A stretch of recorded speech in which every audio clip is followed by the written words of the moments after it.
Hello， 大家好，欢迎你们来到本期的喜新月塔罗占卜。那今天呢，我为大家带来的这一期占卜主题是来看6月你的运势。那今天呢，我们来到了5月的一个月底时间，所以呢，我们再一次的来连接一下下个月6月份我们每一个人的这个运势会是如何的走向。那么在6月份，我们其实差不多进入到了这个年终的环节。我相信每一个朋友呢，都在2024年呢非常的努力尤其是在上半年。那么来到年终的这个环节呢，我们要为大家特别连结什么在结束，哪些将开启。所以呢，我们今天重点是来看一下这个过渡能量也是在这个过渡的几个月份年终的地方，给大家看一看有没有什么样子的一个小成绩，有没有什么样子的一个小收尾或者是有什么朋友需要的是一个结束然后呢，我们也来看一看这个新的能量、新的萌芽会在你生活的哪些方面去蓄势、去爆发。那么在这个下半年，我们可以去期待去期待这个结果，去期待这个成绩。同时呢，也为一些朋友在这个长期的计划和准备或者是项目当中来找到这个衔接的能量为大家去做一个能量的一个充电。好啦，那如果你对今天的占卜感兴趣，我们呢就来进入到今天的选牌环节。今天的选牌呢还是和往期一样，我呢提前的收集了一下你们的能量还有信息，然后呢把它们分别放在了你面前的这3副不同的牌组里我们呢从左往右分别是第一组，第二组，然后呢是第3组。从左往右分别是第一组、第二组，然后呢是第3组。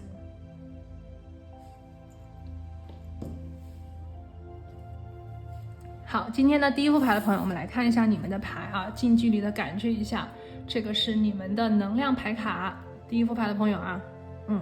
这个是很像燕子对，好。来，第二副牌的朋友，我们看一下，这个是你们的能量牌卡，这是什么呢？认识的朋友可以给我们留言我们都学习一下每个月的那个月运势，很多朋友给我留言谢谢你们告诉我植物的名称小动物它们具体的这个叫法好，然后呢，这个是第3组了，大家感觉一下这个能量，无论是背景还是这个主能量大家可以看一下有什么样子的一个信息或者是一个物品哪怕是颜色有吸引到自己都可以的。那为了方便呢，你们可以跟每一副牌的能量进行一个好的能量上的连接。那么接下来呢，我会建议你跟我一起做一个简单的冥想。好了，让我们一起闭上眼睛，深呼吸，我们来连接一下宇宙的能量。然后呢，让我们一起来问宇宙，宇宙，请你告诉我6月份我会过得怎样，什么在结束，哪些将开启。请宇宙把6月份的一个运势指引带给我，感恩宇宙。好，深呼吸，睁开你的眼睛，看向你面前的这3副不同的牌组，用你的第一直觉去感应一下哪一副组牌，或者是哪一个这个动物小动物有吸引到自己。那由于我们这边呢是一个大众占卜所以呢有些朋友如果说在选牌的时候觉得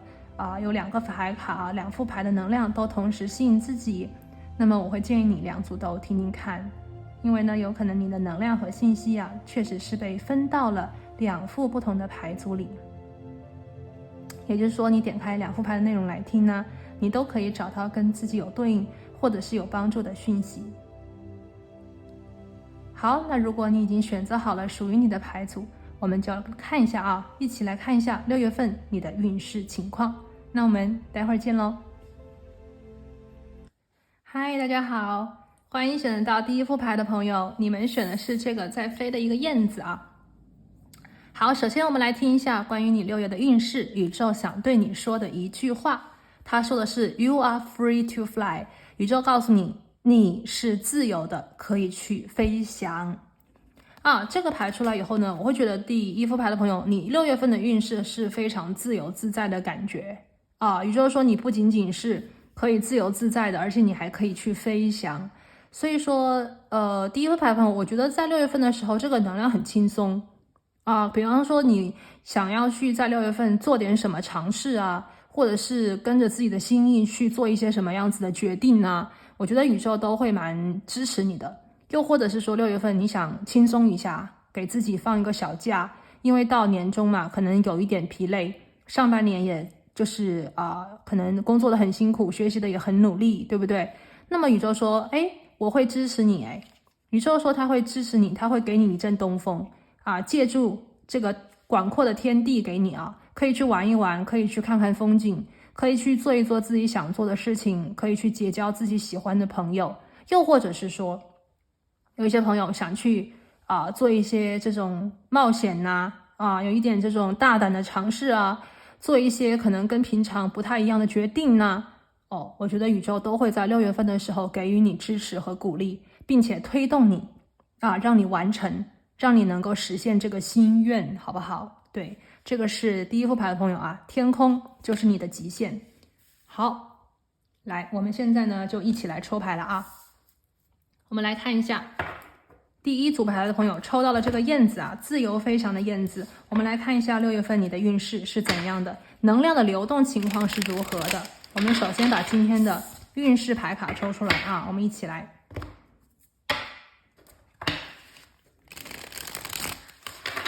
好，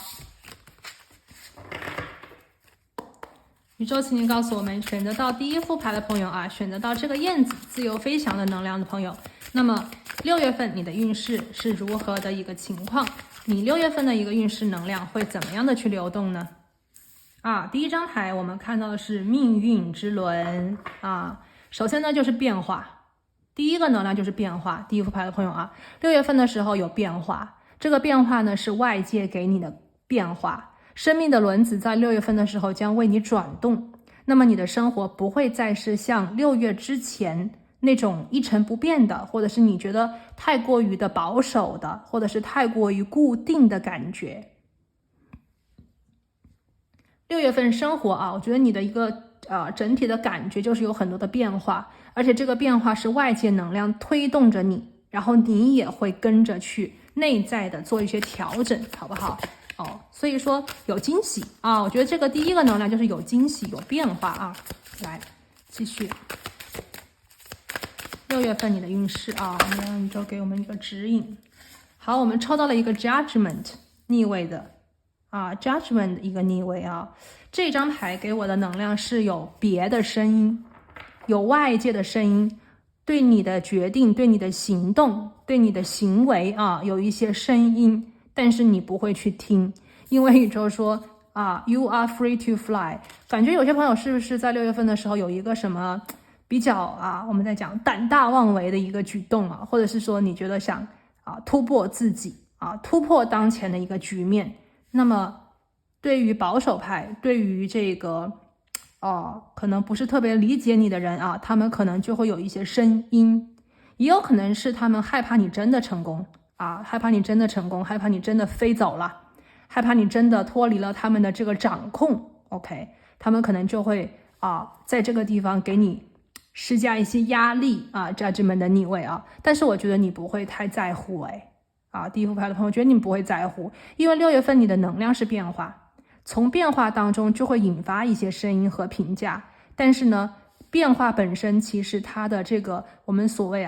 你内心的这个想法，它激发起了外界的显化，来推动你的生活的实相的改变，然后再是你内心进一步的去推进。所以说我觉得如果你真的很想变的话，第一组牌的朋友就好运在你这一边。6月份的时候，好运在你这边，命运的轮子在你这一边，宇宙会跟着你一起去推动这个你想推动的生活里的改变，好不好？好，然后我们再继续往前。第3张牌呢，我们抽到的是权杖侍者权杖侍者，在这个推动和变化的过程当中，很多朋友都会迎来新的局面、新的朋友，或者是新的机遇。我看到很多朋友这边可能会人气比较的高人气比较高，火象的嘛，可能你的这个变化能够带给你人气，带给你机遇，带给你比方说新的平台、新的挑战，让你非常的开心。我们今天看的能量，6月份什么在结束，哪些将开启？那么权杖侍者就代表着新的开启，它的这个新的能量的一种显化。而这个结束，我觉得是别人或者是以前的人，他们对你的声音和拉扯，不让你变，不让你往前的一些东西这些东西呢会冒出来，但是同样的这个声音也会被你压下去，而迎来的是新的掌声，新的赞同感赞同感。我会觉得第一副牌的朋友，你们做的事情其实还给我的这边感受就是说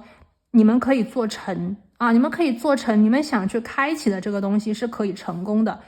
其实命运之轮是10号牌，它既代表着结束，也代表着新生，而权杖侍者就代表着新的好消息的降临新的好消息的降临。这张牌就是新的能量好，最后一个权杖9权杖9这张牌呢，代表着很多的选择，同时也代表着不放弃对于目标的一种坚持不放弃对于目标的坚持。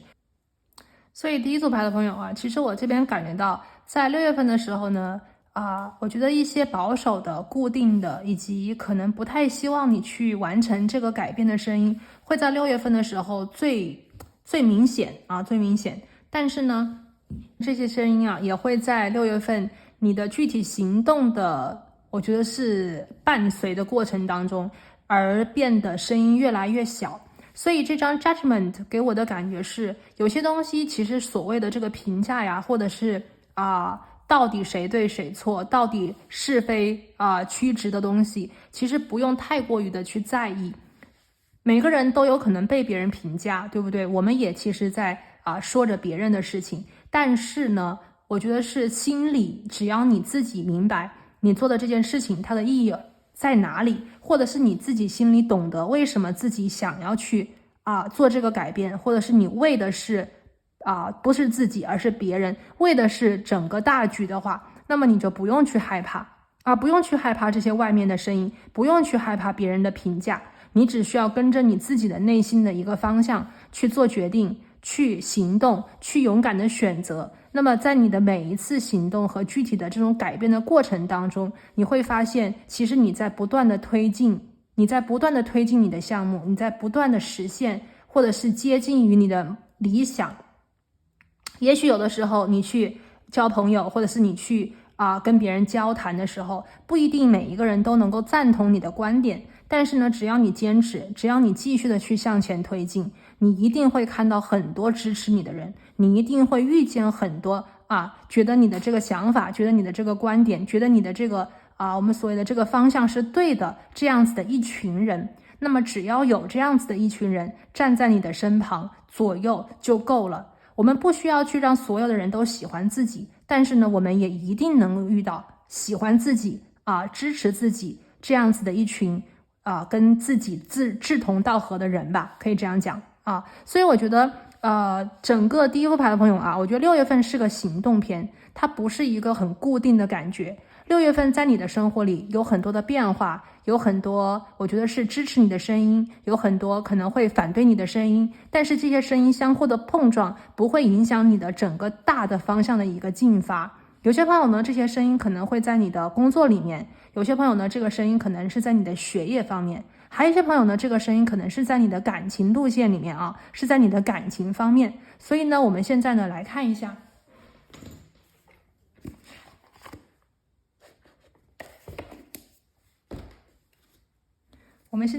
下宇宙对于6月份能量的一个具体的指引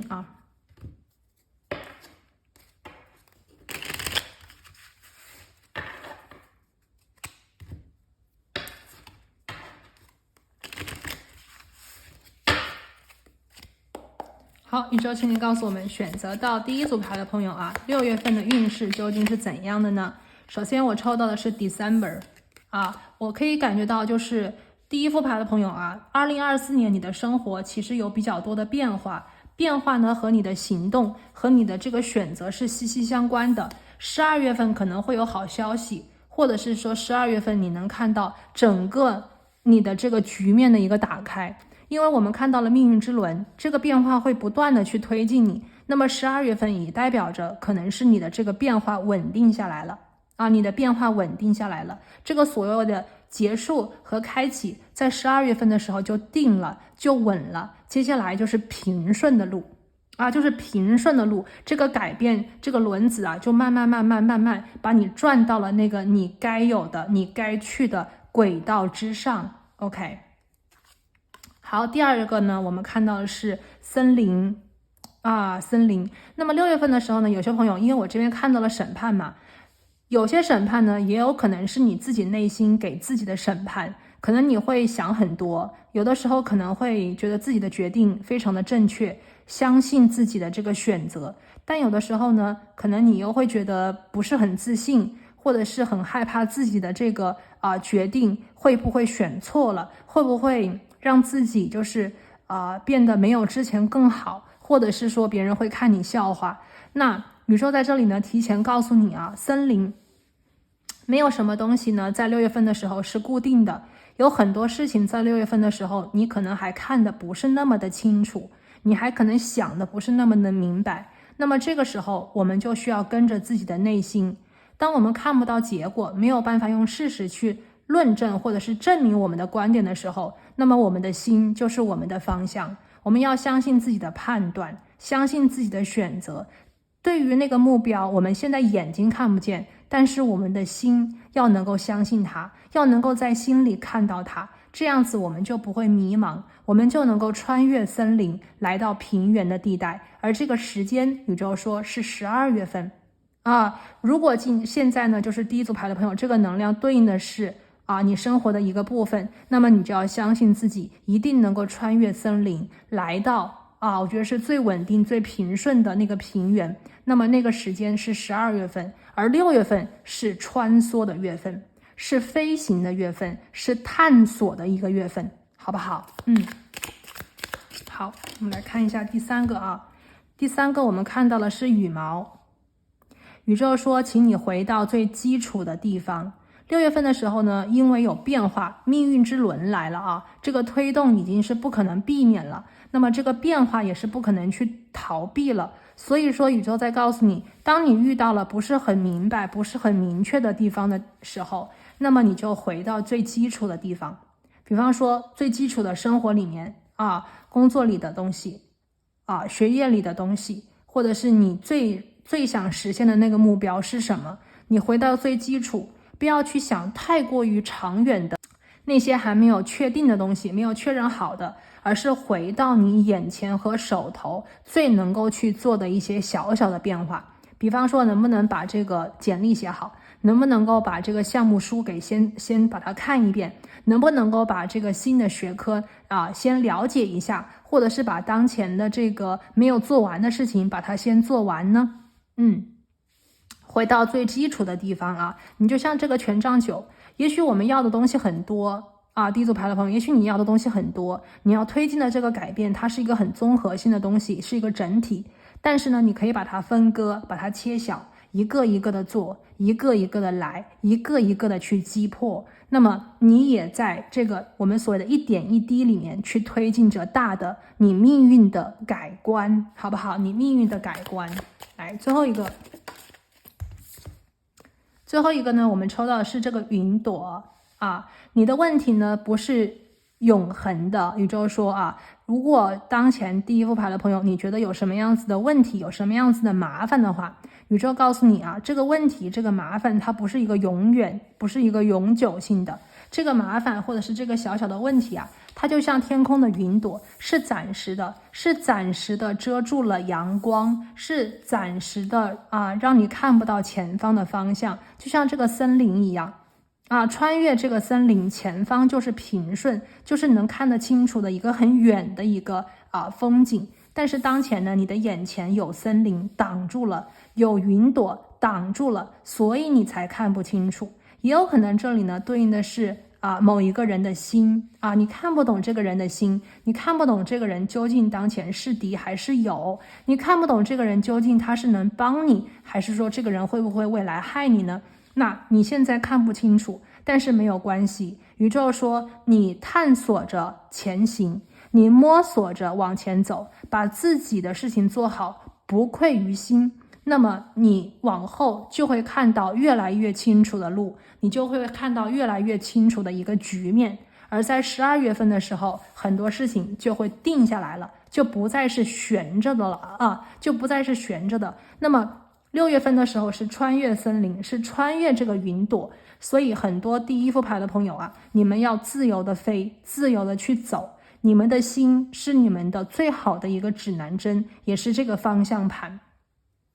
好，我们现在呢来看一个这个我们既然看到了这个能量，我们就来对应一下，究竟是这个能量在你的生活的哪里是在你的工作吗？是在你的感情吗？还是在什么其他的方向？我们来看一下。那我们现在呢就先来看一下工作方面吧，好不好？因为我们看到了这个能量，我们先来看一下工作方面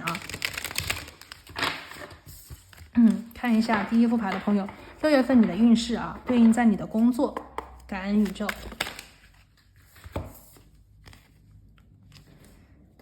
好，工作方面呢，我抽到的是一个圣杯4圣杯4。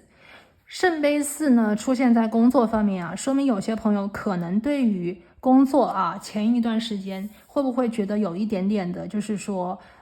无聊，或者是你觉得工作做了没什么意思，又或者是说工作当中其实有很多的机会，但是这些机会呢都没有到达你的要求，你的要求很高，你想要更好的机会，你想要更高一点的更有挑战一点的事情来让自己比方说更上一层楼，或者是来让自己的这个技能得到更进一步的去磨练。可是呢宇宙在讲6月份的时候你的工作其实在这些选择和机遇当中，可能大多数的朋友在6月份的时候就会慢慢的，我觉得是收敛，这个能量是收敛，意思就是说也许之前你还觉得都无所谓，都觉得没有什么太好的，但是6月份的时候呢，你会发现其实你要选了你看到有一个人给你的这个 offer， 有一个人给你的这个机会可能会稍微比别人还是要好一点，虽然你可能还看得不是那么的清楚，但是呢至少有一个人，或者是有一个机会你觉得可以去尝试一下，或者是值得你去试一试。那么6月份的时候呢，大家不要去担心这个最终的结果，如果你觉得可以尝试，或者是你想去试一试，虽然当前看也没有那么的完美，但是呢你去走一走，你去试一试，这个能量是非常好的。因为宇宙在讲其实6月份的时候没有什么东西是特别定的，而是你在命运之轮的推动之下可能去尝试一下，走一走，尝试一下，走进去以后你可能会发现不一样的天地。有些机会不是一开始就能看到原来这个机会好，原来这个机会好大，原来这个项目非常值得。有些东西呢其实是我们走出来的，或者是说机会也是我们闯出来的。刚开始看可能是个小机会，可能是个小项目，可能是一个很一般的一个人找你合作，但是你走进去，你做了，你尝试了，也许你会发现其实这个里面的机会一个连着一个，或者这个小的里面后面还有一个更大的东西在等着你。所以呢我们在工作当中有的时候呢可能也是要去比方讲给别人一个机会，对吧？给别人一个机会也是给自己一个机会，或者是我们愿意去吃一点小亏，做一个尝试，结果发现原来里面有很好的一个惊喜在等着我们。所以呢我觉得圣杯4出现在这个6月份的工作运势里面而且是一个逆位的牌卡，代表很多朋友可能会不再等待不再等待，不再犹豫，而是落实的或者是切实的去谈一个什么事情呢，或者是说谈一个合作呀，或者是真正的做一做试一试或者是说让自己在新的平台里面去感受一下感受一下才能够知道到底是真还是假，到底是好还是坏呢？这个是圣杯4的逆位。OK， 好，接下来我们来看一下学业。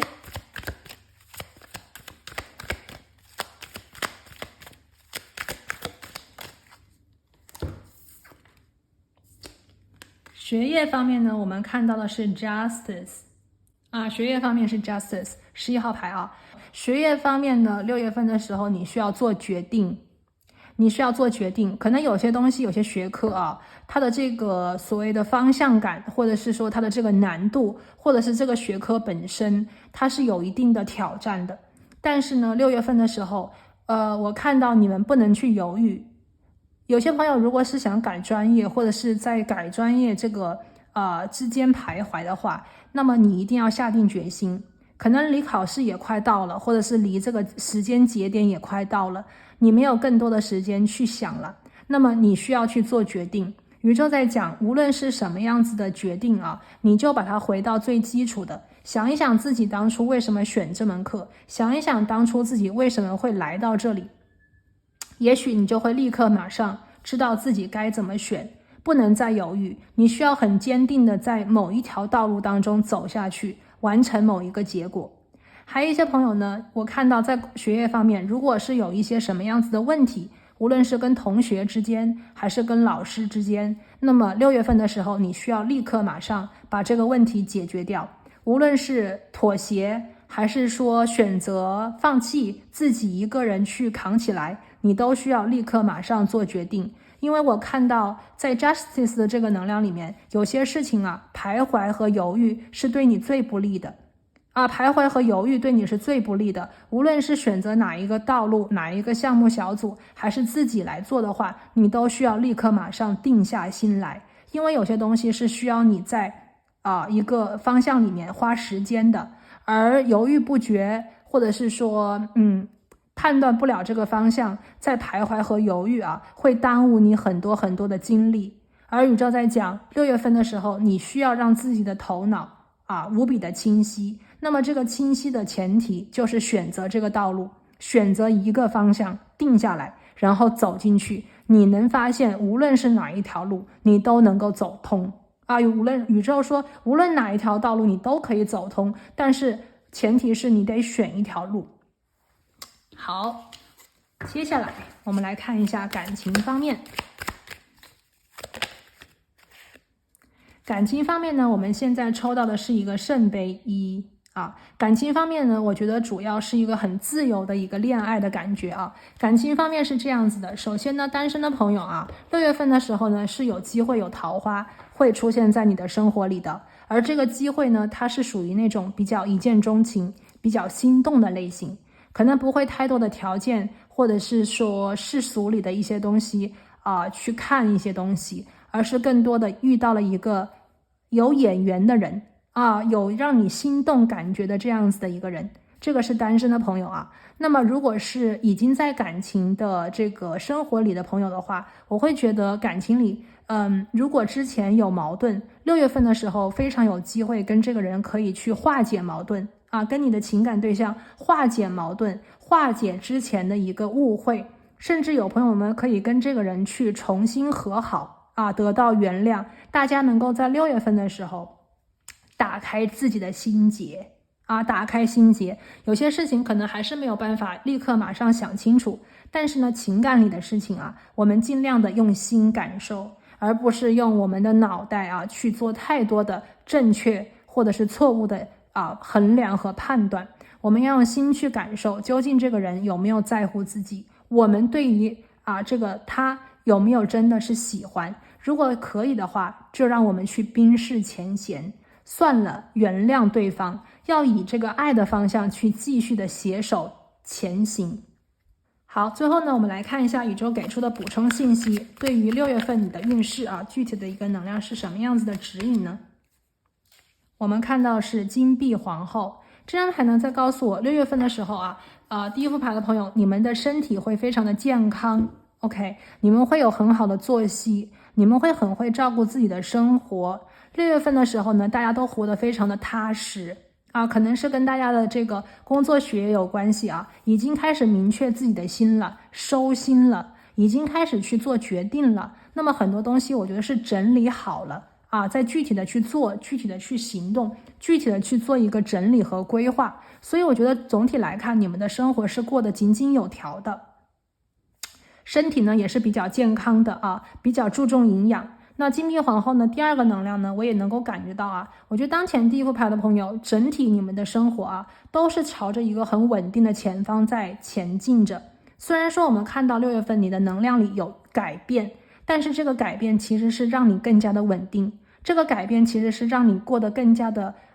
随着你的心，或者是跟你的理想更加对齐的一种生活。这个改变它其实是把你带回到了更加基础更加原始的基本里来，会让你感觉到更加的踏实，会让你感觉到这个所谓的不是很明确的前方更加的能够抓住点什么，更加的有一种稳定性和安全感，让你能够在摸索里面，在探索里面可以过得比较的舒服。所以最后的这张牌啊，金币皇后，我觉得很多朋友都在实打实的6月份的时候为自己的生活添砖加瓦，这是一个很好的能量信息。好，我们来看一下今天的神谕卡。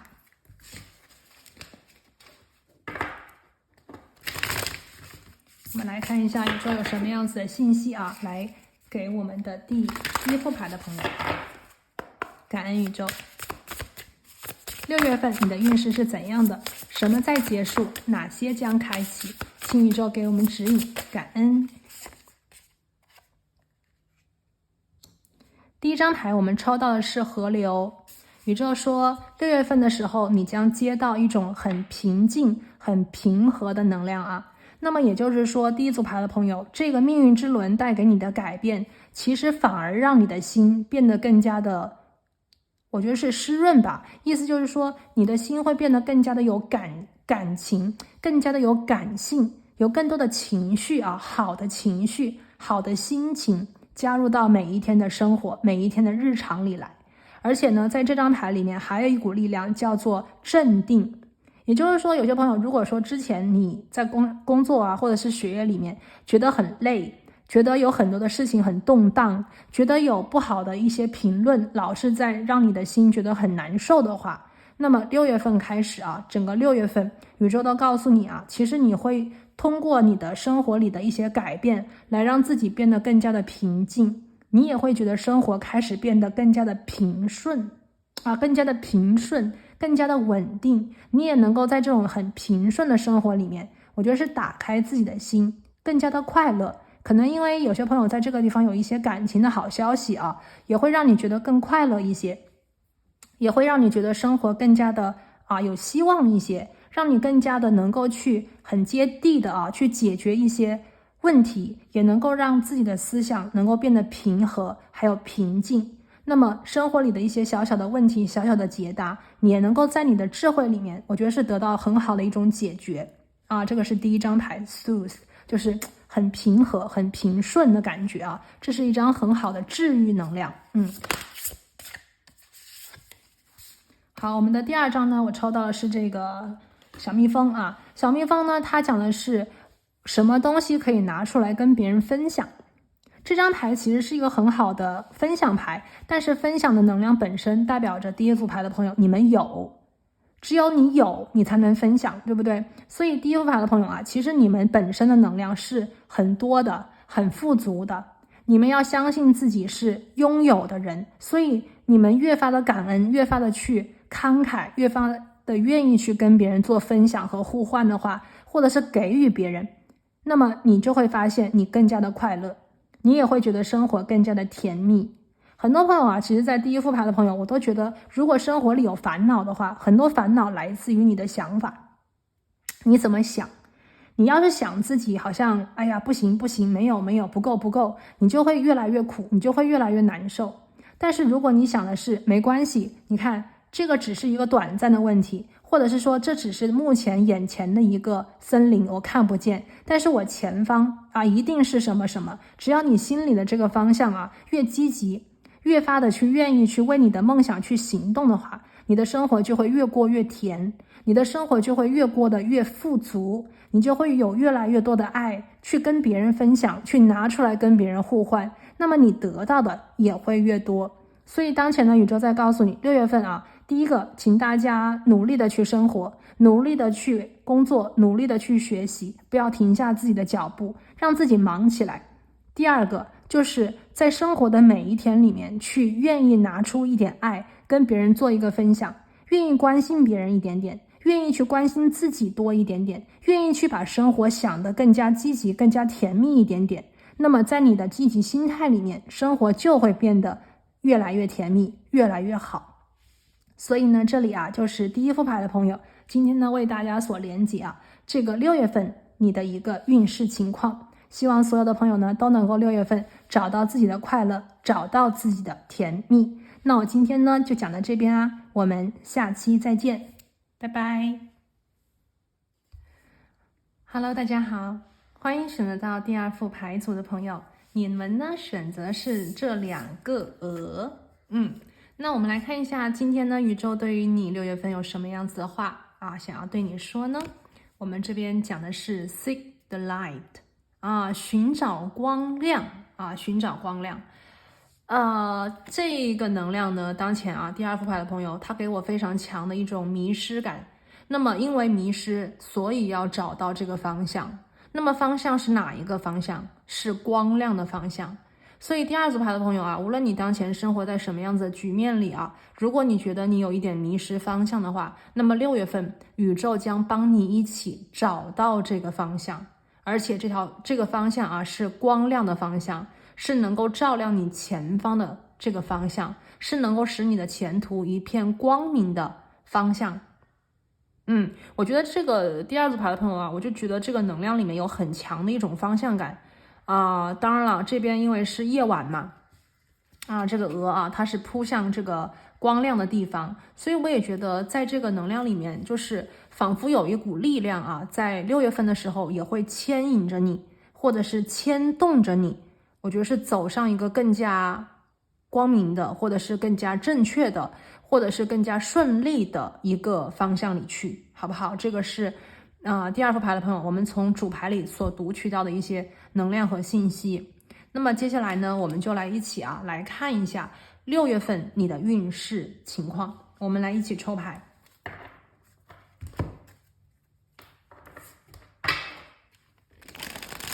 好，我们先洗一下牌。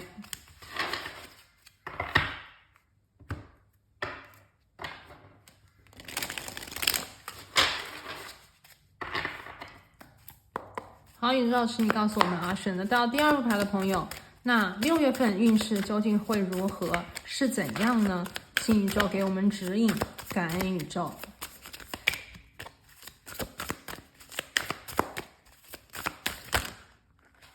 好，今天的第一张牌是圣杯皇后，然后呢是一个逆位的。OK， 第一张牌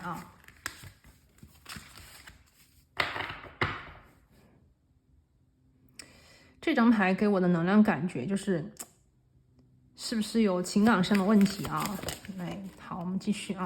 第二张是圣杯4，又是水象的看来第二副牌的朋友这个是心里有事情这个是心里有事情。所以说6月份的时候呢，宇宙又在这个地方给你一个牵引，给你一个方向，给你一个头绪要把大家带出来然后我们的第3张牌是权杖2的逆位。 OK， 好，最后呢我看到的是金币侍者金币侍者，然后我这边还有一张牌给大家我们下方是一个宝剑国王，说明6月份的时候呢事情会好起来6月份的时候事情会好起来。好，我们来看一下这个能量是在说什么很多朋友的这个能量信息当前都在这里对应的可能是生活里的不一样的人，不一样的事。但是我觉得可能第二组牌的朋友，大多数的朋友这个能量它对应的是针对于你跟某一个人，其实这个人的关系跟你之间是很近的，是很亲的是很近的，是很亲的。这边呢，其实我可以读取到一些朋友的一些情感上的一些能量啊，在这个地方非常非常的明显。还有一些朋友呢，其实是有关于人际圈、人际交往的啊。那么无论是情感的还是人际关系相关的事情，那都是人与人之间啊，都是人与人之间。6月份的时候呢，整个这个运势来看的话，其实伴随着很多的变化，也伴随着你自己的一些决定。那整个6月份我都会觉得有新的消息会进来，而且这些新的消息能帮助你去下决定啊。有些事情呢，还是需要你自己勇敢的去判断，可能心里有很多的想法，有很多的情绪，和你真正需要去做的判断，有的时候呢，甚至是相反的。但是啊，我们有的时候是感情的，我们是多情的，我们是容易被感动的。但有的时候呢，我们也需要去从自身的一个角度去出发啊，去考量，我们要保护好自己，我们也需要去保护好自己的心。于是，我们也需要用理性去帮助自己啊，去做这个决定和判断，用以自保，用以去保护好自己的心，不被受到伤害。也用以让自己可以重新的去寻找到光亮，也就是让自己的情绪，让自己的心情可以再次的好起来，明亮起来，对不对？我这边看到这个信息啊，好的。来，我们来分析一下啊。首先呢，第一张牌是圣杯皇后的逆位，刚才我们已经看到了。这张牌呢，其实我会觉得有一部分的朋友，也许在这个6月份之前，比方说当下呀，或者是过去啊，可能是有一些情感的问题啊，有一些情感的纠结，有一些感情上的事情，可能在你的心里有一点不是那么的舒服。还有一些朋友呢，也有可能是讲的是你心里对于某一个人啊，你有很多的这种情绪啊，这有可能是来自于工作里的，也有可能来自于你家庭生活里的啊，可能是跟这个人有很多的情绪，让你觉得不舒服，或者是让你觉得不应该这个样子啊，这个关系不应该这个样子，或者是你觉得自己是委屈了的啊，你觉得自己是受委屈了的，自己其实并没有真正的去得到对方的理解，没有真正的得到对方的一种明白啊，其实你是为他好，其实你是为他而操了很多的心，对吧？有委屈在这个地方。那么6月份的时候呢，我看到其实很多朋友在6月份的时候呢，有很多的机缘啊，你们6月份第2副牌的朋友，你们的机缘能量很多，但是在这些众多的机缘里面呢，你们的心被另外一股能量所占据着啊，你们的心被另外一股能量占据着，也许是因为你现在还不能够去放下的人，也许是你现在没有办法脱身的事啊。我这边看到仿佛有一些什么样子的能量，就是把你给拽着啊，你并没有真正的去开始打开你新的生活，或者是说真正的去看到你周围存在的机缘啊。这边我看到圣杯4的能量，就是在讲，其实有很多朋友都知道自己有的选，但是呢看不见，或者是不想看见看不见或者是不想看见，原因是因为你们的心已经被另外一股能量所占据。这股能量我们今天的主牌是寻找光亮，这股能量有点像黑暗一样的，就是说把你往下拉，把你往有一点深沉的地方去拉。可能有些朋友跟这个人之间是很纠结的一种关系已经是有一段时间了，所以呢可能有一部分的朋友就是执着了着相了，还有一些朋友呢可能是因为时间太长，把自己都陷进去了，OK， 把自己都陷进去了。所以6月份呢，很多的机缘，其实我感觉到在你们的身边，离你们那么的近，但是你们却没有看见你们却没有看见。那么怎样才能让你们去看见这个机缘，或者是我们今天主牌里的寻找到这个光亮呢？宇宙在这个地方给出的能量是权杖2的一个逆位权杖2的一个逆位。这张牌其实给我的感觉就是两个，第一个叫选择。当我们想要去得到一个光亮的时候，我们第一个要做的选择是离开黑暗。那么这个黑暗怎么离开？首先得你心里明白，这个人、这件事、这个地点、这个环境，对于你自己而言，它就相当于是黑暗。你得首先能明白，如果你自己不把它当黑暗的话，啊，明明这个人拖累你，明明这个事情让你很辛苦，你还把它当做至宝的话，那么你就相当于没有把这个事情当做黑暗，你还在里面，对不对？但如果你看明白、看懂了，愿意承认这个所谓的黑暗的现实了，那么就是成功的第一步。你开始觉得这个是黑暗，你开始觉得这个是不好的，那么当然第二个就是要开始去改，对不对？就是离开黑暗。所以权杖2吧，给我的感觉是脱离跟一件事情的这个束缚和连接，或者是脱离某一件事情或者是某一个人给你的一种枷锁的感觉。你要打破你们两个人的这个所谓的业力，或者是打破你跟这个人的纠结，你要打破跟这个人的这种相处的频率，或者是相处的方式，从而让自己可以拥有更多的热情，从而让自己可以拥有更多的快乐，从而让自己可以去重新选择，去寻找光亮。所以权杖2第一个能量我觉得是有关于选择，第二个是什么呢？权杖2啊，这张牌里面其实除了选择之外啊，它也在包含着一个二元性。也就是说，我们生活当中无论是自己，我们看自己，还是我们去看别人啊，我们都有一个两面性，也可以这样讲啊。可能我们有两面，对吧？对方也有两面。也许有些事情你也不是怪他，你也不是说真的啊，把所有的问题都归结于别人的错。但是呢，有些事情啊，我们在讲，可能有些东西就是你在一个人的面前可能能够把这个人最好的一面激发出来，可是你在另外一个人的面前，也许那个人啊跟你之间的相处里面，你们两个人经常把彼此的这个缺点给激发出来，对吧？有这种可能性吧？那如果是这种可能性的话，可能我们也需要去承认一下，我们可能跟这个人在某个时间段也许就是不合适的，也许我们跟某一件事，我们跟某一个环境，在某一个时间段也许也是不合适的，不代表是谁的对谁的错，也许只是这个时间不对，或者是阶段性的不合适而已。那么我们也需要从这个现实当中走出来，去看清楚眼前的和我们所谓的大一点的眼前的小的一个局面和大一点的整体的，也就是说我们的长期的人生规划，或者是一个大的事情的一个方向和这个结果去做一个对比，做一个比较，让我们可以从一个短期的这个角度和眼光里面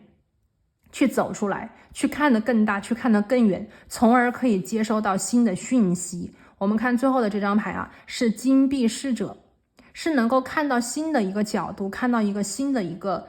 方式，或者是一个新的处理问题的方式来对待旧的问题，从而可以找到解决问题的办法。我们的这张牌是跟金币侍者一起出来的，是宝剑国王，这是一个能解决问题、解决得了问题的一个很厉害、很聪明、很有智慧、很有策略的一个国王，出现在了第二副牌的朋友你们这边。所以6月份的时候呢，我觉得很多朋友在你们的这个生活里面，其实它是一种调整自己，然后呢也是去改变自己的现状改变自己的现状。6月份其实有一些朋友可能会有很多的活动我这边看到可能有一些活动，可能会有很多的机会，但是你得给自己机会。这个机会不是说别人双手奉上，你还得接才行。所以这边我看到就是人与人之间的人与人之间的人际关系，人与人之间的情感的话题可能会是第二副牌的朋友你们的6月份一个很重要的一个能量点一个很重要的能量点。那么这个东西呢处理得好，你就会过得很快乐，或者是说6月份你也有很好的一个运势去解决一个人际关系的问题。那如果说你们可能觉得太难了，或者是没有办法去解决的话，我觉得6月份的时候宇宙会带给你一些牵引，会带给你一些机缘我觉得是牵引着你，带领着你一点一点的看得更加的清楚，一点一点的看，我觉得是看明白吧，当前你可能还看不破的一些事情，我觉得是在6月份的时候这个能量会慢慢的出现。还有一些朋友呢也有通过新的朋友或者是遇见新的事情来帮助你去和旧人或者是过去的问题做一个能量的对冲，来让你通过比较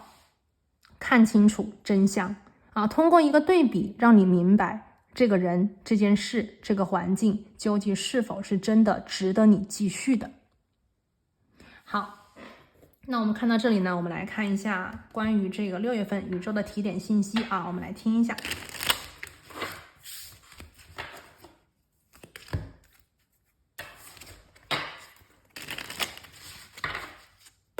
好，请宇宙给我们指引，选择到第2组牌的朋友啊，6月份来自宇宙的提点。第一个呢，我们看到就是这个扫帚，新的家，新的态度啊，新的家和新的态度。6月份的时候呢，宇宙在讲，有一些朋友可能会搬家。我刚才讲过啊，新的环境，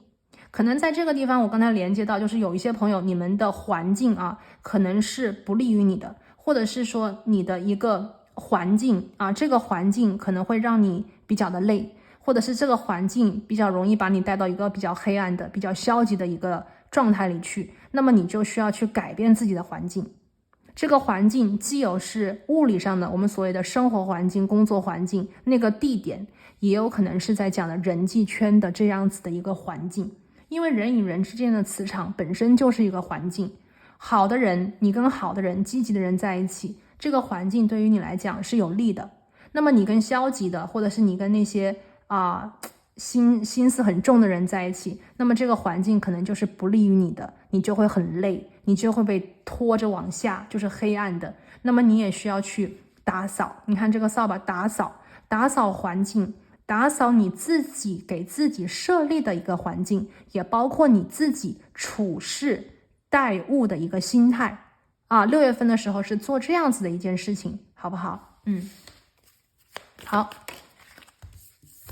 第2张牌啊，第2张牌呢是葡萄。葡萄讲的是什么呢？6月份啊，是时候去出门玩，然后呢开开心心的。所以我们可以看到啊，可能有一部分朋友真的在第2组的啊，情绪上有一些事情让你很压抑啊，也许是感情的，也许是人际关系的事情，让你很累了。6月份的时候呢，可以出门走走。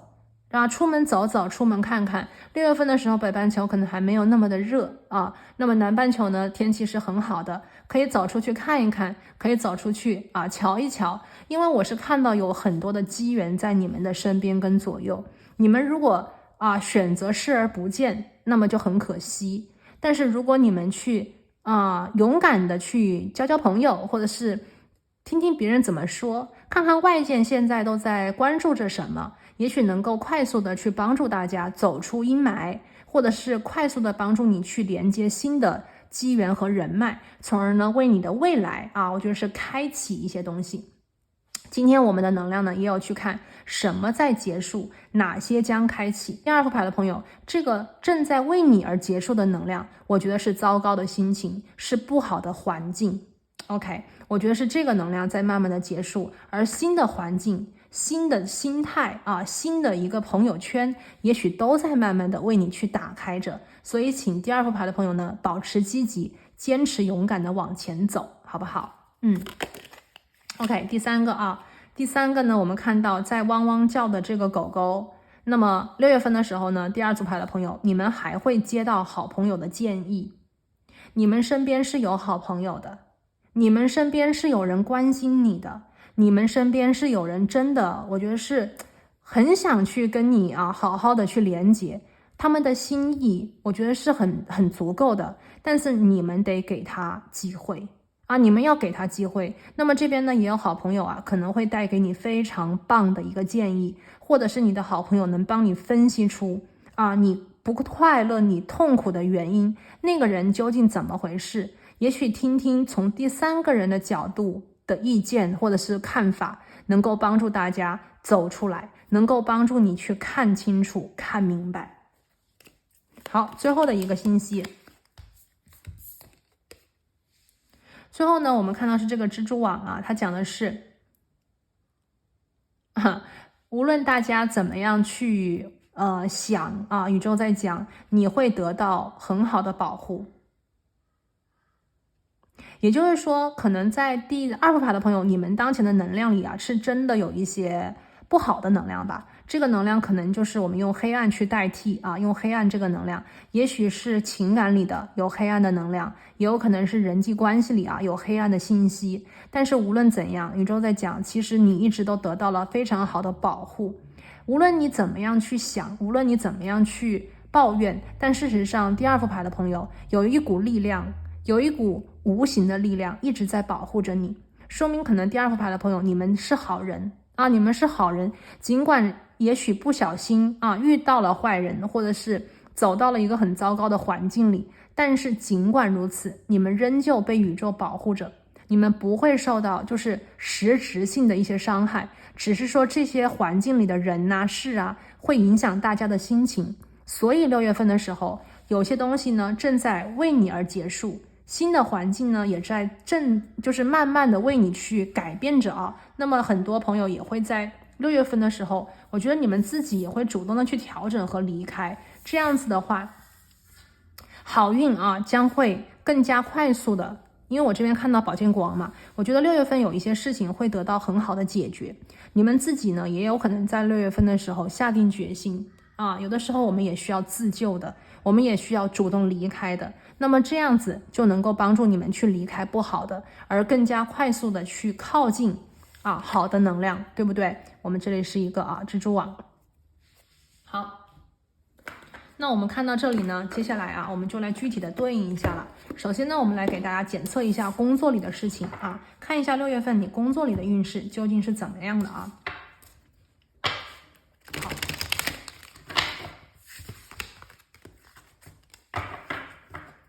我们来对应一下工作、学业、感情和其他。好，选择到第二组牌的朋友，首先看一下工作啊，工作是很棒的啊，工作是很棒的，工作我抽到的是圣杯10，说明第二组牌的朋友，大多数的朋友吧，可以这样讲，大多数的朋友这个能量里，我们刚才看到的可能还是来自于感情和人际啊，感情和人际朋友圈的关系。工作里宇宙说你很开心啊，工作里你很开心，也许当前第二副牌的朋友，你们的工作是很稳定的，你们的工作是很成功的，甚至有朋友。那么你们烦恼的事情，你们不开心的事情，或者即将为你结束的事情，是来自于你的情感和人际圈里的一些我们把这个往前移一点啊。工作里圣杯10，说明工作呢6月份的时候，大多数的朋友都非常的顺心，都非常的开心啊，甚至有朋友可以在工作当中可能有好消息啊，这个是圣杯10。接下来我们来看一下学业啊，我们来看一下学业方面的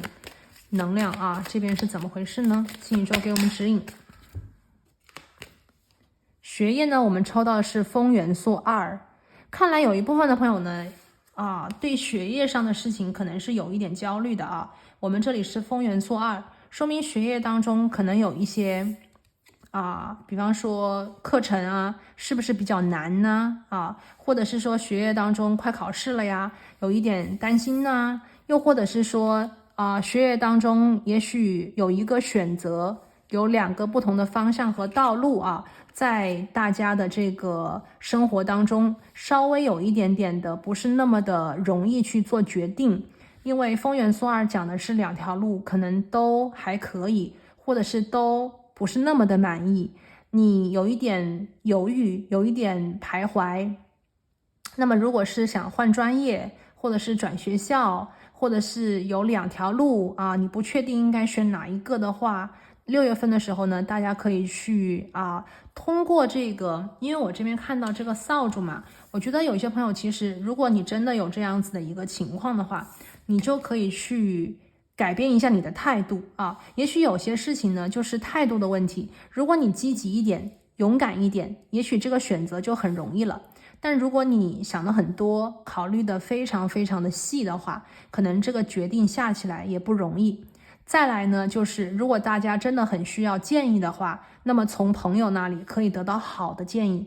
如果有朋友一直在跟你讲一件事情的话，然后你之前一直都没有听的话，6月份的时候呢，可以听听这个朋友的意见，这个朋友的意见也许没有那么的糟糕。仔细的考虑一下，仔细的想一想，也许就能够解决当前的这个问题啊。风元素2。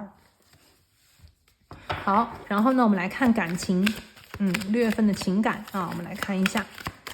6月份的感情是怎样呢？这个是土元素5啊，感情方面大家需要的能量比较多一点啊。这个是土元素5，这个土元素5啊，就是在讲感情里的事情呢，当前确实是一个难点，或者是说来到了一个比较看不清楚的一个地方，又或者是说当前感情的路径里遇到了麻烦，遇到了困难啊，遇到了困难。感情里的事情呢，其实是最让人觉得可能没有那么容易解决的，因为一个人呢，就是大家都是有感情的嘛，感情里的事情呢，而且每个人能够控制的又只有一半而已，所以在感情里容易有那种无助的感觉，在感情里容易有那种迷茫的感觉，因为对方的态度、对方的选择、对方给出的回应，可能会影响到我们这边。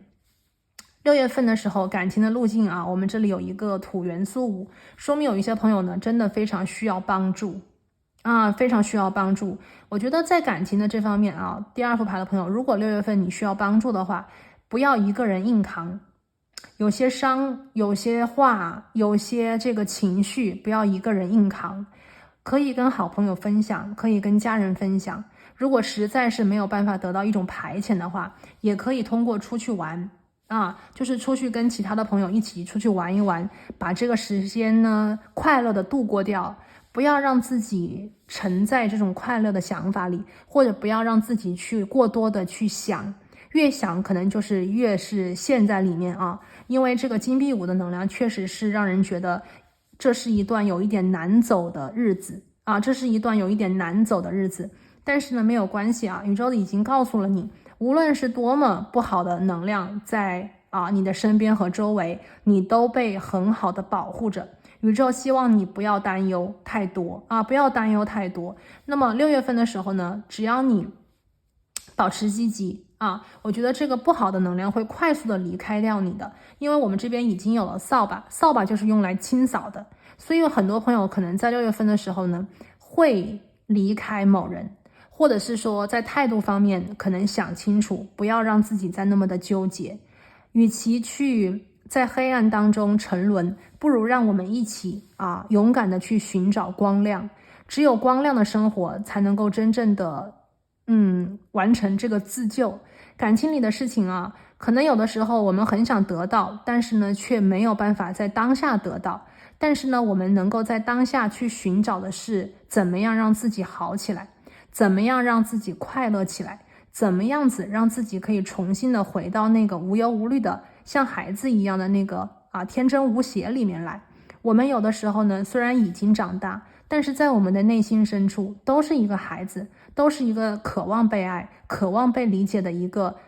我觉得是一个很脆弱的心灵。但是呢，在感情的方面，我们如果能够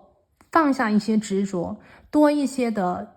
我们所谓的多爱自己一点，或者是说把这个结果更多的不去推，不去控制，而是交给这个宇宙。我们只管好自己的生活，我们只顾好自己每一天的快乐的这个日子的话，那么也许结果会以最好的方式来到我们的身边。如果这个感情是属于我们的，我们不用强求，最后的结果也一定是好的。如果这个感情它不属于我们，或者是说在当下我们没有办法立刻马上见到这个美丽的结果，那么我们也要在这个时间好好的过自己的生活，让这个时间为我们去打开最好的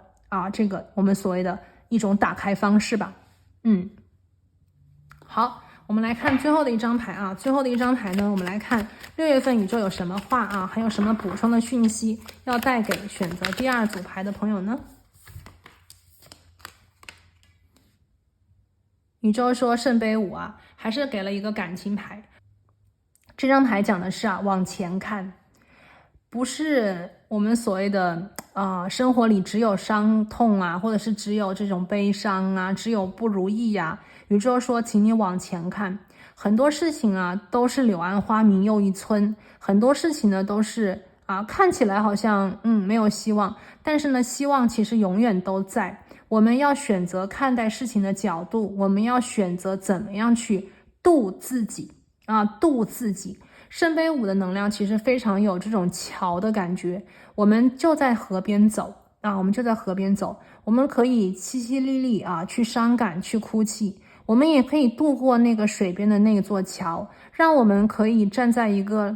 我们所谓的这个桥是在水上，看这个桥，看这个水在流淌。所以换一个角度，也许就是海阔天空，或者是说我们换一个角度，成全别人也是成全自己。所以第2组牌的朋友6月份的时候呢，是大家可能渡情节的感觉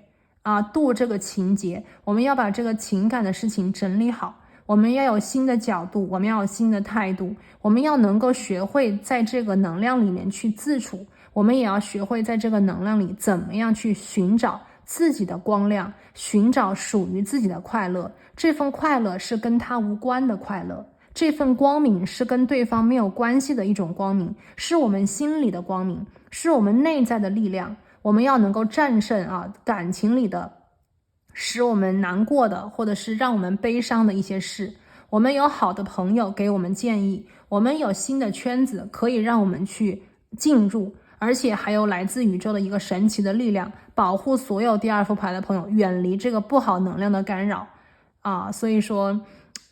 对，说起来容易做起来难。那么在感情里，大家呢要勇敢一点要勇敢一点，勇敢的看向这个现实，勇敢的去看向这个事实。我们要在感情里爱的勇敢，我们也需要在感情里拿得起放得下。好，最后呢，我们来看一下今天来自神谕卡里的指引和信息，为大家抽2张牌我们来看一下6月份你的运势。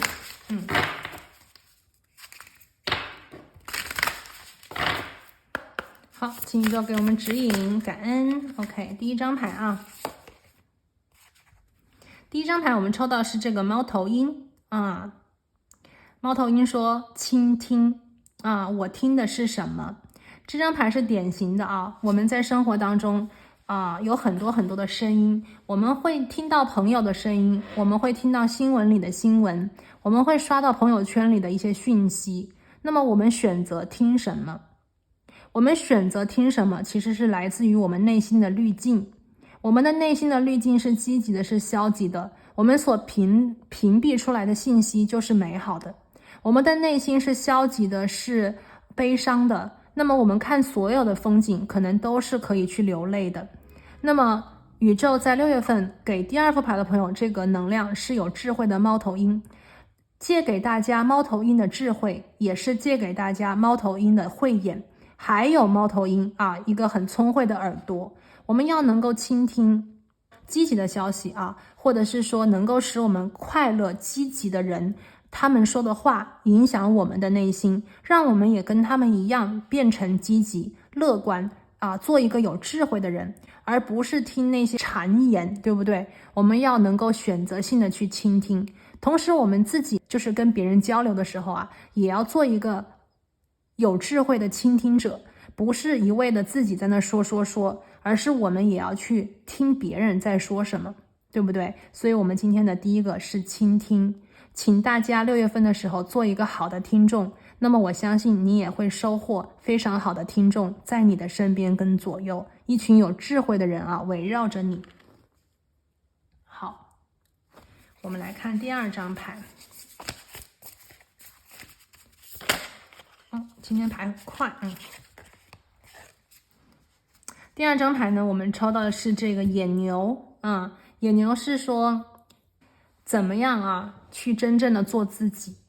怎么样真正的做自己。其实这个野牛它在很古老的时候就有了，而且呢在这个古迹的一些地方都有把野牛当做一个很神圣的这个动物刻在那个石壁之上。所以这张牌很古老古老的智慧古老的一些精神，怎么样去真正的了解自己，怎么样去真正的做自己。第2组牌的朋友，因为我们今天连接到的能量是跟感情有关的一些信息在感情里去了解自己，知道自己，做真实的自己是非常有挑战的一件事情。因为在感情里，我们容易感性，我们容易的去因为喜欢而听对方的，因为喜欢而希望对方能够开心和快乐。但是呢，在感情里，我们也需要有智慧，我们也需要有一份独立的自我判断。尽管这个人也许我们很爱，也许这个人他让我们付出了很多，我们已经把自己陷进去了，但是呢，我们只要是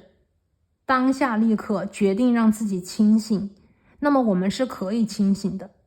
我们只是一味的在纵容着对方，给对方权利。可是如果我们在当下的这一刻选择把这个权利拿回来爱自己，把这个权利收回来保护自己，那么这一刻我们将更加了解自己，这一刻我们就已经在做真实的自己了。所以有的时候在感情里收回力量其实也很容易，只是说看大家敢不敢这样做，愿不愿意为自己勇敢一次，好不好？好了，那这里呢就是第二副牌的朋友今天所看到未来的一个月6月份你的一个运势。我们今天也看到了一个什么在结束，什么将开启的一个能量我觉得很多第二组牌的朋友情感的问题需要大家在6月份的时候做一做整理，因为这一份情感的问题可能会让大家怎么讲呢，可以使你未来更快乐，也可以使你我觉得是做一个更加有智慧的人。希望大家呢能够把握这个6月份。好了，那我们今天呢就先讲到这边啦，我们下期再见，拜拜。Hello， 大家好，欢迎选择到第3副牌组的朋友，你们呢选的是这个红颜色的鸟儿那么我们来看一下6月份宇宙对你说的一句话是什么呢？他说自然总是穿戴着来自宇宙的一个颜色那么这个能量呢，如果我们去意义一下，我感觉到很多第3副牌的朋友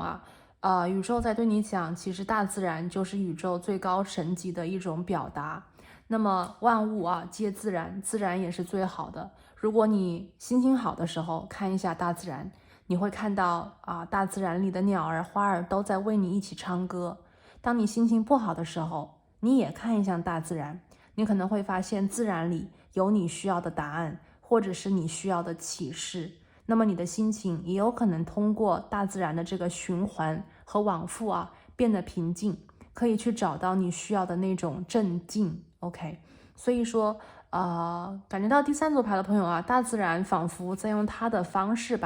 在给你很多的讯息我们6月份的时候呢，这个运势里很多朋友呢，如果你需要答案，如果你需要能量的话，那么自然里面有你需要的一个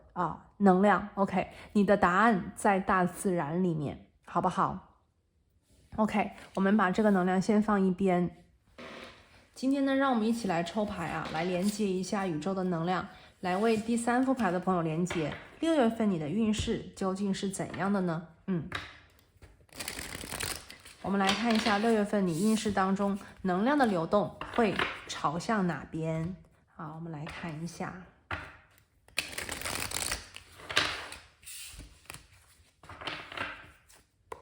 好，请宇宙给我们指引选择到第3组牌的朋友，选择到这个红颜色的鸟儿我们来看一下6月份你的运势是怎样的。哇，第一张牌我们抽到的是宝剑3宝剑3。那么宝剑3的能量出现在第一张牌里我感觉到就是可能有一些朋友需要去打开心胸，需要去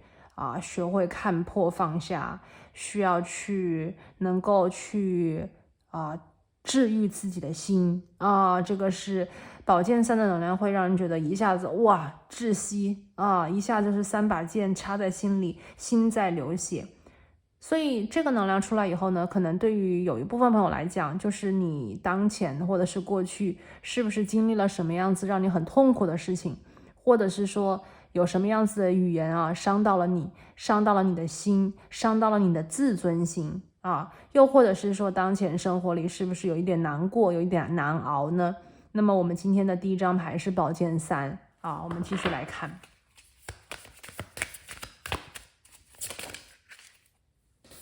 好，第二张牌呢，我们抽到的是金币皇后。这张牌呢，在告诉我6月份呢，能量的流动会往这个金钱的方向去滚动啊。可能大家需要搞钱啊，或者是说6月份的时候呢，你有很好的搞钱的运势啊。这个是金币皇后。来，我们继续往下。好，我们的第3张牌也翻出来了，在这里啊，第3张牌是什么呢？金币6的逆位啊，金币6的逆位呢是面具人啊。那么今天在这一副牌里面，我觉得有些朋友在6月份的时候呢，将看清楚一个人的真面目吧，或者是说摘下自己的面具啊，摘下自己的面具。也许你戴了一个面具，但是呢，这个面具你戴起来时间也有点久，自己呢都很伤心，自己都觉得自己不能再这样下去。6月份的时候呢，属于面对现实的一个月啊。6月份的时候，可能是你看清楚了别人的这个意图，或者是你看清楚了自己当前不能再这样生活下去，不能再这样子骗自己，不能再这样子去面对你的生活。你需要坦然的、勇敢的看清这个真相，哪怕这个真相可能会让你觉得晴天霹雳，或者是说这个真相会让你有一点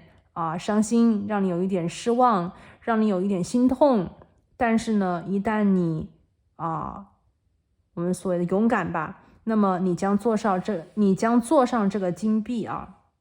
金币皇后，代表着其实前途无限好，其实你能够成为自己生活的主人有的时候可能我们把能量，或者是我们把权力，我们把力量不小心就是给了别人，我们自己还不自知，或者是我们还心甘情愿，生活苦了自己但是呢，我看到白玫瑰很多很多的和解白玫瑰，我感觉到可能有一部分的朋友在6月份会跟自己和解，会开始重新的去拾起自己的力量，重拾自己的权利，让自己成为自己生活的主人，去做决定，去选择去变化，去拥有这份美好和自信6月份，来，我们看最后一张牌，6月份你的运势是什么请宇宙给我们指引。好，我们的6月份最后一张牌呢是女帝，这个方向是非常好的但同样呢，我也看到了，就是说对于第3组牌的朋友来讲，6月份有一件事情是你之前发展了一段时间，然后呢，你在6月份可能会看到它发展不下去了，或者是说这件事情它如果一直发展的很卡，或者是发展的不是很顺利的话，那么你在6月份可能会重新评估这件事情的价值，重新评估这件事情对你的意义，重新评估是否当下就是这个时间段你一定要去为这件事情去奉献你的时间和精力因为我看到6月份有一个血淋淋的事实，有一个真相会在6月份的时候被你接受，或者是你看到它了，或者是你决定面对它，你决定勇敢的去直视它那么我看到了什么能量在结束，有一个其实对于你来讲不是那么的健康，不是那么的友善，甚至可以讲不是那么的有利于你的一件事情。6月份的时候，可能大家会不是很情愿的结束掉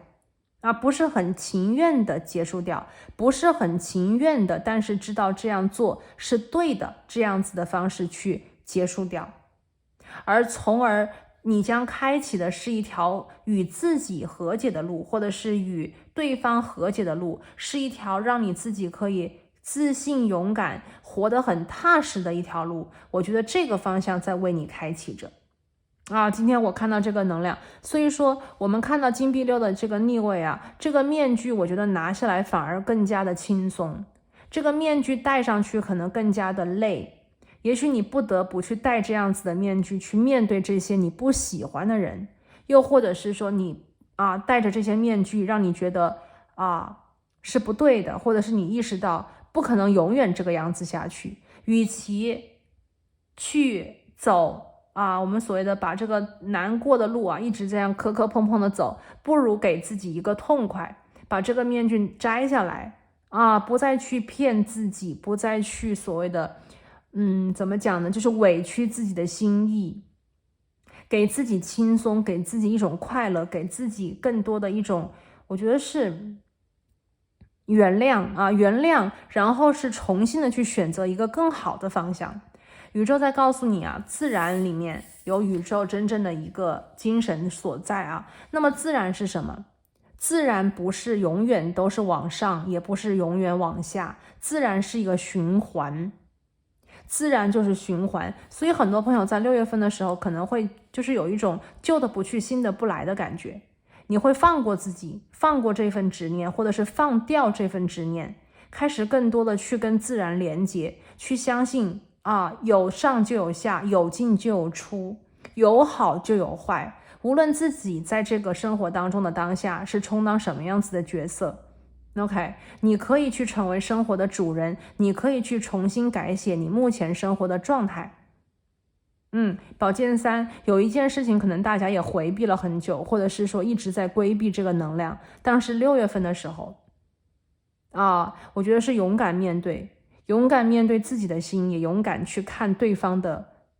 这个所谓的这个事件里的一些真相真相会在6月份的时候被揭露。那么这个真相其实反而给大家新的机会，就好比讲一个事情，如果你不看到它有多么的不好，可能你永远都不想去放弃这个不好的东西。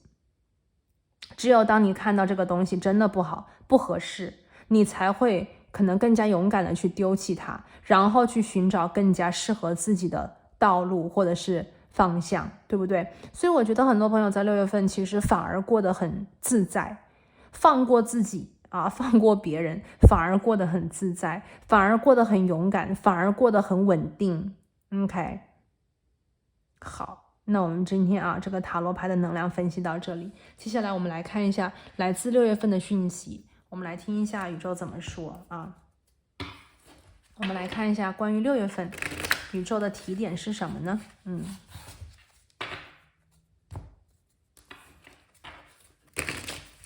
宇宙有什么样子的提点给第3组牌的朋友，我们来听一下。好，首先我们的第一张牌星星，宇宙告诉你这是保证成功保证成功。也就是说很多第3组牌的朋友，也许你所谓的这个放弃，你所谓的这个这个事实什么的，它看起来可能会让你觉得暂时的有一点失败，或者是暂时的仿佛你败下阵来，但事实上你的这一份真实，它确保了你未来的成功。就好比有的成功是短期的，我们在那里抓着不愿意放手，是因为我们不想放弃这所谓的得到但是舍得，我们舍去小的，我们去舍去不好的，我们得到的是大的，我们得到的是更加长远的将来和以后。我们看到了长期的这个女帝牌女帝牌永远都是一个长期的规划，慢慢的酝酿，它保证的就是成功和丰盛。而我们看到你舍弃的东西，在6月份第3组牌的朋友，他舍弃的是不好的，他舍弃的是本来可能就不属于你的，而舍弃了这些包袱、面具假象对吧虚情的假意把这些不好的能量舍掉，反而让你更加轻松，反而让你更加的，我觉得是接近于你本来的那股能量，那股好的、成功的、富裕的能量所以宇宙在这里给的第一个讯息是确保的成功。所以第3组牌的朋友，如果6月份有什么样子的决定，有什么样子的断舍离你想去做的话，勇敢的去做。你做的这些决定看起来是小舍，事实上你是很有聪明很有智慧的表现。事实上这些所谓的小舍，这些所谓的心痛的东西，反而能够让你走得更远，反而能够保驾护航。就好比说我们去走这个行程旅行的时候，我们吃了东西就有那个垃圾，对不对？那个垃圾你一直放在身上，它就是包袱。把垃圾丢掉把垃圾丢掉，把吃的东西营养汲取，把垃圾丢掉，你就会轻装上阵，你就会走得更远了，你就能够有好心情去看更美的风景，而不是被垃圾所影响，对不对？所以我们看到是保证了啊，宇宙说你一定会成功的啊，这个是非常好的，非常吉祥的能量啊。好，第二个我们来看一下啊，第二个我们看到的是熊。熊这张牌呢，宇宙说啊有危险，这个危险在哪里？宇宙说危险在钱啊，危险在钱。那第三组牌的朋友啊，6月份就特别不适合做投资理财了啊，6月份特别不适合做投资理财。也许在大家的身边跟周围啊，有这种，因为我们现在诈骗很多啊，可能有骗子，可能有想去要你的钱的人。这个熊因为是危险嘛，如果第三组牌的朋友，你6月份的时候有什么大笔的开销，就是有可能会出钱这样子的事情啊，你一定要小心。无论是别人找你借钱也好，还是说别人请你帮忙也好，还是说给你介绍一个天花乱坠的一个赚钱的项目也好，请大家一定要小心，因为有可能你看宝剑3在这个位置。小心投资错误啊！小心这个人他给你介绍的东西可能不是那么的真实，又或者是说这个东西是蝇头小利，请大家不要去看蝇头小利，不要去看那个短期的收益，我们一定要看得长远，要通过自己的努力，自己去了解一个东西，然后去健康的、有机的去赚取这个回报率，对不对？所以不要去想可能会不用做什么就能够赚钱的好事，而是去努力的去分析，去看事实，然后呢去做好自己的本职工作，好不好？所以所有的朋友6月份的时候，第三组牌的朋友一定要注意跟钱有关的事情有危险，不要太轻易的去花费，不要太轻易的去给别人钱，更不要太轻易的去投资，好不好？来第三张牌。第三张牌是什么呢？度假度假，尤其是这个身体的和精神上的那么这个吊船那么这个吊床它其实讲的是什么呢？就在讲6月份的时候呢，其实很多朋友很适合去旅行的。当然了，旅行这个地方呢就是因为我这边看到跟钱有关的事情有危险嘛，所以可能这边有的能量就是看大家怎么去看了。旅行大家去玩去放松没有问题，但是呢不要去做这种跟这个钱有关的事情，就是相关的不要去出太多的钱，花太多的钱。第二个呢就是这个有关于休息它是精神上的休息，所以如果有朋友在金钱方面有任何的瓜葛纠纷的话，6月份的时候呢就是要让自己冷静冷静。如果有朋友在这边跟金钱有关，有合同有官司相关的能量那么6月份的时候呢，大家就是让自己放轻松，保持冷静。有些事情呢可能是需要你小心和谨慎的如果是跟投资的一些案子有关的话，或者是项目有关的话，与其去投资，不如让自己休息我们这边看到休息的能量，让自己休息。我们看到了金币皇后其实金币皇后的能量也跟钱有关，但是金币皇后的钱呢是主财，也就是说通过你的事业通过你的这个努力通过你每天的耕耘去赚取的这个钱财没有问题。但是呢，如果是比方说博彩或者是投资这种我们所谓的短期的快进快出的，那么就要小心了有危险在这里。好，最后呢又是抽到了钱他说钱会给你的，就是钱会来找你的。所以也许有一部分的朋友第三组的，如果说在你的生活里缺钱的话那么我看到就是说6月份的时候大家很适合就是努力的工作去赚钱。因为我这边看到是这样子的，有一些朋友如果你真的在钱方面就是很急的话，那么也不要急。在很急的时候，我们如果去冲动的做任何巨大的决定，都是有风险和有危险的。如果说在金钱方面，大家真的是需要一些我们所谓的这个快钱呐，或者是大钱呐，那么也要去看清楚合同，看清楚条例，我们也一定要去做我们所谓的合规去找合规的一些钱财，而不是去冒险不要冒险，因为这边呢，当我们急，或者是当我们真的需要的时候，可能会冒险。但是呢，跟钱有关的事情第三组牌的朋友，6月份非常不适合你冒险，一定不要去冒险。与其说快速的解决，不如去想个什么办法，用最传统的、最安全的方式来确保你的这个签字，来确保你的这个合约，来确保你的这个项目是稳妥的。钱财方面请大家一定要稳妥，而且我感觉到时间跟时间有关的能量，就是如果你是要借钱的话，借贷，对不对？不要着急，钱会来的钱会来的。如果这个消息会有一点推迟的话，也一定要冷静，保持耐心，因为我看到钱会来的，千万不要因为一时的兴起或者是心急而误入了这个大熊的嘴巴，就是我们所谓的这个危险，好不好？这边我们给大家一个具体的一个提点好。那说到了工作呢，我们现在就来看一下具体工作相关的运势我们来看一下，我们来对应一下工作、学业、感情和其他6月份你的运势是怎样的呢？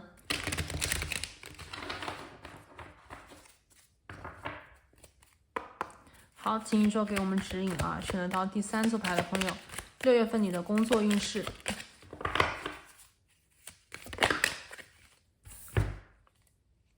好，工作方面呢，我们抽到的是圣杯8，有朋友在6月份的时候可能会有转职的情况来，我们把这个牌往上放一点，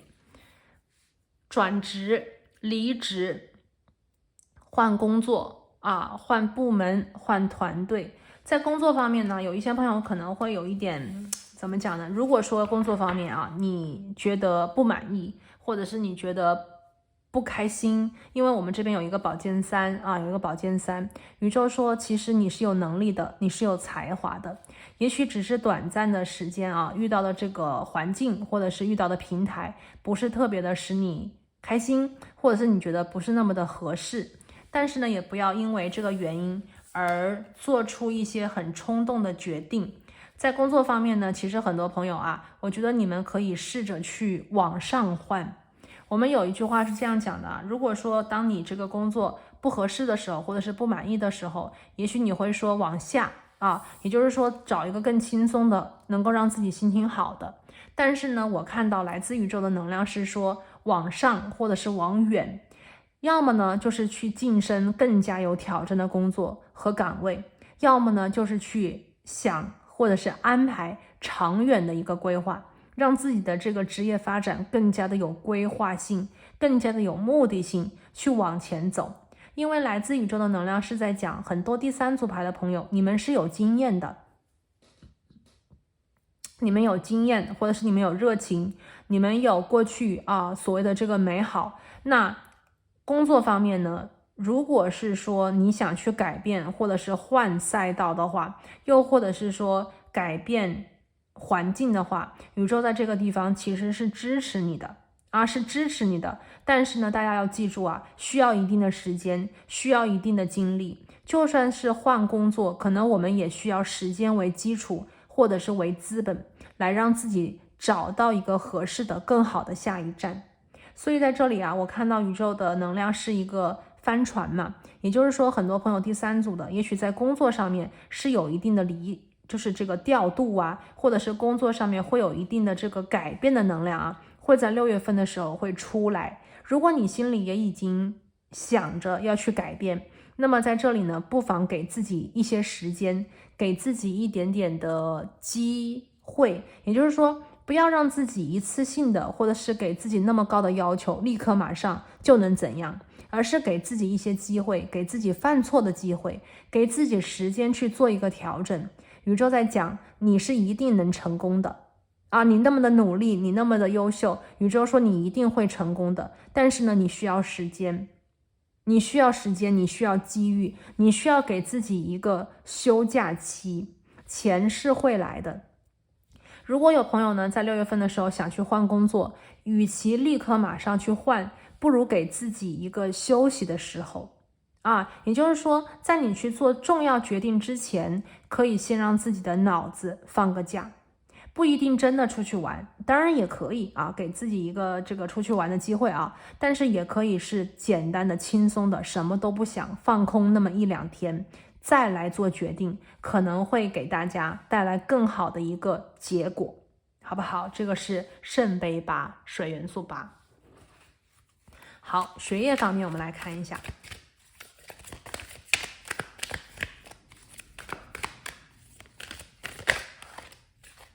学业方面呢，我们抽到的是星星学业方面是这样子的，宇宙给出的信息是就是希望所有的在读书的朋友都能够坚持下去。读书呢是一件不容易的事情学海无涯苦作舟，所以呢，读书并不是一件容易的事情，尤其是在这个学习的这个道路当中，又有考试，还有团队的一个协作，或者是实验或者是这个论文等等那么现在的学习呢，它的这个综合性、挑战性也越来越难了。宇宙在告诉你，学业方面呢，请大家一定要保持这个希望因为呢，学习是需要时间的，你需要在一段时间里面去积累，一段时间里去不断的吸收，你才能够真正的掌握，或者是说真正的了解这个东西究竟是在说什么，在讲什么，你才能够真正的去把这个知识点吃通吃透。所以呢读书的朋友我觉得是继续加油继续加油。我觉得宇宙已经在告诉你学得很好了，或者是说你已经很努力了，只是说这个时间还需要大家去把握可能是有这个假期来了，但是呢，我觉得学习的这个能量不能够去放松。就是学业这个东西，它是一个循序渐进，然后不断的往前推进。你可以给自己放假，你可以给自己放轻松，但是这个学习这颗心一直都要在你的心里这个是活到老学到老，一直要学习下去的，好不好？这个是星星牌，学习能够带给大家成功，学习能够带给大家新的道路，或者是打开新的大门，星星牌。好，第3张牌呢，我们来看一下感情方面感情方面是什么样子的运势呢？选择到第3组牌的朋友，我们来看一下。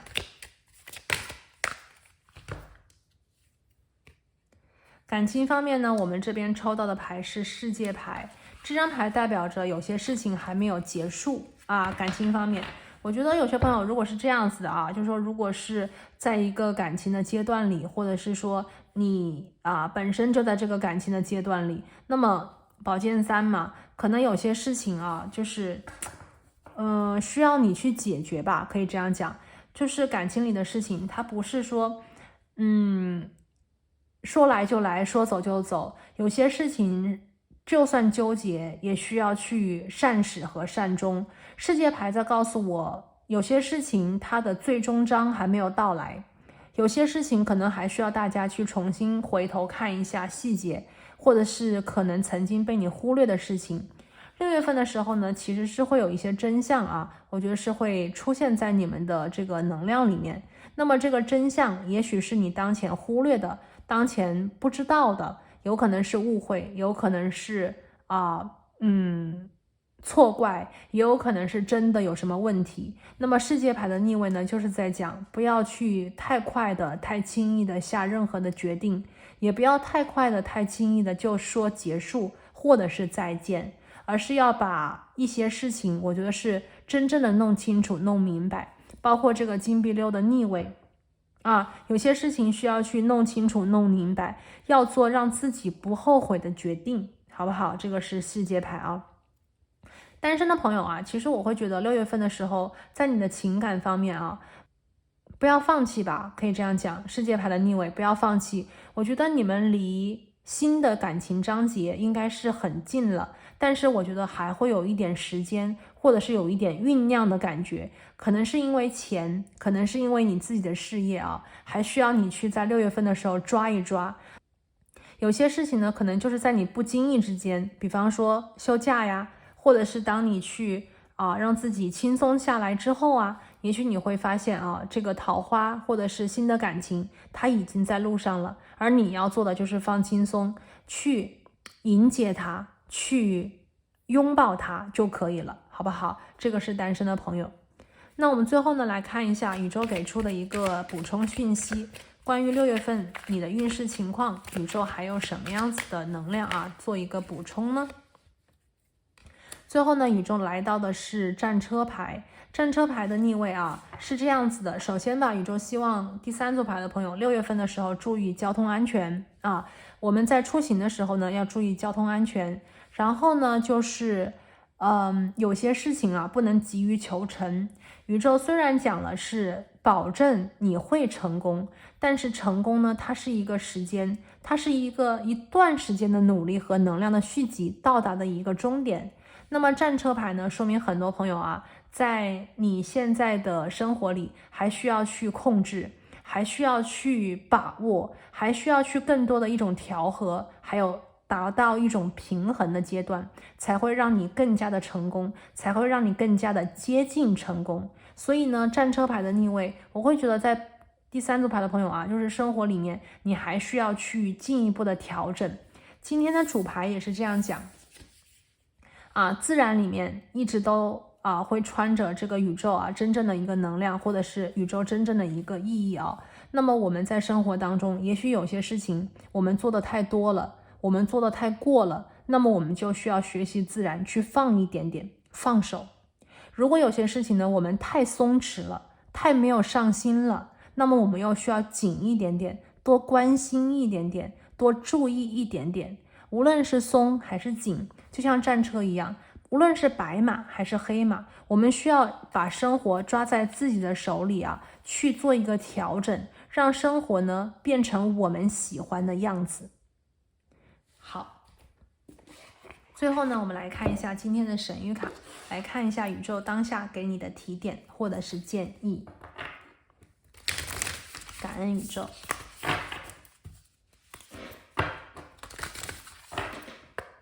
好，请宇宙给我们指引选择到第3组牌的朋友，宇宙有什么样子的话想对你说呢？好，第一张牌，第一张我们看到这个大鹰他说的是向上翱翔。我有没有准备好被看见？这张牌呢是典型的跟事业跟理想有关的能量第3组牌的朋友宇宙呢当下告诉你的能量信息，就是如果你的心里有梦想，如果你的心里有这种往上走往前走的这个梦想，或者是这个理念的话，那么你需要去做更多的准备。当前呢，在你的事业工作里面出现的是圣杯8，说明有些朋友可能在工作跟事业方面是有不满意的能量和情况。那么宇宙在讲，也许有的时候我们是过高的评估了自己的能力，但有的时候呢，我们确确实实这个实力呢被别人埋没。无论是什么样子的情况，我们都需要去为自己做好准备。也许有些朋友已经想好要去跳槽，也许有些朋友想去换工作，但是呢，这个想法和最后的实践之间是有一个落差的。这个落差需要大家在6月份的时候去补足，比方说投简历，比方说去研究新工作新岗位，比方说把现在的岗位的工作把它给完成掉，这一切都是准备。宇宙说，你想成为更加优秀的人，你想被更多的人看见，你就需要有这个实力，你也需要去蓄积你的能量蓄势待发，一鸣惊人。所以呢这个能量我也会觉得有这种谨慎谨慎，然后呢是成功，好不好？先谨慎，然后我们再成功。好，我们来看第2张牌，今天的最后一张牌看一下宇宙给你的指引。我们看到是蚯蚓我有没有完完整整的接受自己呢？那么这个蚯蚓的能量是呼吸是呼吸。也就是说，可能在生活当中啊，宇宙希望你能够真正的接纳自己，真正的去爱自己。我们呢，可能有的时候会怪自己这里不好，那里不全，或者是这个点没有别人好，那个点也没有他优秀。但是宇宙说，其实当下的你就很好啊。第三组牌的朋友，当下的你就很好，你要做的只是去相信。有些人呢，成功的早，有些人呢，成功的晚。那无论你是成功的早还是成功的晚，你都相信宇宙会给你安排属于你的节奏，属于你的时间，属于你的时刻。而你要做的是做好自己，相信自己，那么你的时机就一定会在最对的时间到达你的身边。所以呢，希望所有第三组牌的朋友相信自己。宇宙呢已经给了你这个星星作为希望之光，它向你保证你一定会成功，钱也已经在路上，也会到达你的手中。所以6月份的时候，请你轻松的让自己放个假，然后呢远离危险，这样子你就能够做好最好的一种准备，迎接未来的新的开启。那么这里呢就是我们今天所看6月份你的一个运势情况，祝福所有第三组牌的朋友，祝你们好运。那我们下期再见，拜拜。